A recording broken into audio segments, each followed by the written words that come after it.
Hi అండి. నేను మీ లక్ష్మి సంతోష్ ఎలాగున్నారు? అందరూ బాగుండాలి. అందులో మేముండాలి. ఈరోజు చికెన్ మచ్చిపులుసు చేశానండి. నేను ఏ విధంగా చేశానో చూడండి. ముందుగా డేక్ష పెట్టి అందులో నూనేసి, అందులో యాలక్కాయ, లవంగ, దాల్చిన చెక్క ఏసానండి. ఉల్లిపాయలు కూడా ఏసుకున్నానండి. ఆ తర్వాత గరం మసాలా మొత్తం పౌడర్‌లన్నీ ఏసుకున్నాను. అది ఏసింది స్కిప్ చేసేసాను ఏమనుకోకండి. అందులోనే టమాటా, క్యాప్సికమ్ కూడా ఏసుకున్నాను.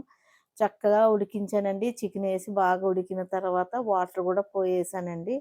ఈ వాటర్‌లో అరగంట ఉడికిన తర్వాత, బాగా ఉడికిన తర్వాత నేను ఏం చేశానంటే, ఆ చికెనే తీసి ఓ పక్కన పౌడర్‌లేసుకొని మళ్ళీ ఓవెన్‌లో పెట్టానండి ఆ చికెన్‌కి.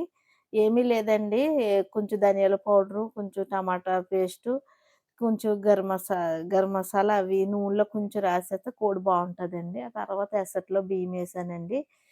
ఆ బియ్యం వేసిన తర్వాత ఉడికిన తర్వాత ఆ పక్కనే పెన్నం పెట్టుకొని బటర్ వేసుకున్నానండి. ఎందుకంటే ఆ పక్కనే పైన అన్నానికి శనగపప్పు, ఉల్లిపాయలు ఏపేసి అన్నం పైన ఏత్తాం కదండీ! ఈళ్ళు ఖరాబీ వాళ్ళకి చాలా ఇష్టం అలాగా. అయిపోయిన ముందు కొంచెం కొత్తిమీరి, పుదీనా గూడా ఏసాను.